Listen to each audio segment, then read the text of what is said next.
Барилгын салбарын мэргэжлийн холбоодын үйл ажиллагааг нэгтгэн салбарын хөгжлийн үйл ажиллагаанд нэгдмэл бодлого зорилготойгоор ажиллахаар 2011 оны 7 дугаар сарын 6-нд барилгын хөгжлийн үндэсний нэгдсэн төв байгуулагджээ. Тус төвд мэргэжлийн салбарын 11 холбоод нэгдэж хамтран үйл ажиллагаагаа явуулж эхэлсэн байна. За холбоодын хувьд салбарын өмнө тулгамдсан асуудлуудаа төр засагт нэг сувгаар хүргэн цаашид хамтран ажиллахыг чиглэл болгож байна.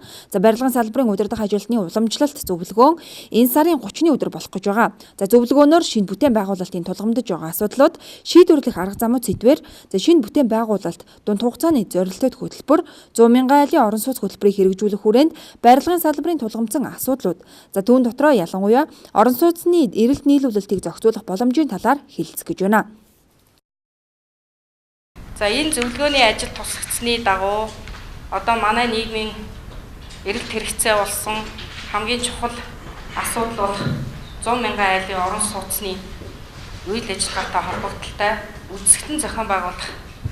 Цаашдаа 100 мянган айлын орон сууцны үйл ажиллагааг нийтэд ил тод нээлттэй мэдээлэлээр хангаж байхад чиглэгдсэн тогтмол үйл ажиллагаатай нэг цагийн мэдээллийн төвийг байгуулж ажиллахыг бид нар зорж байгаамаа.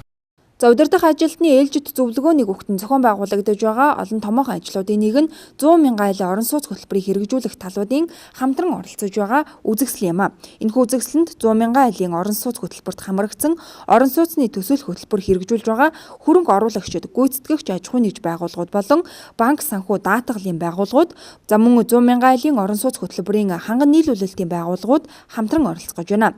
Энэхүү үзэгсэлэнд орон сууцтай болох гэж байгаа иргэд та бүхэн өргөнөөр оролцож өөрсдийн мэдээллээ бүрэн авах боломжтой юм байна. За түгээрч зогсохгүй 100 мянган айлын орон сууц хөтөлбөрийн талаар дэлгэрэнгүй мэдээлэл давхар багтах гинэ.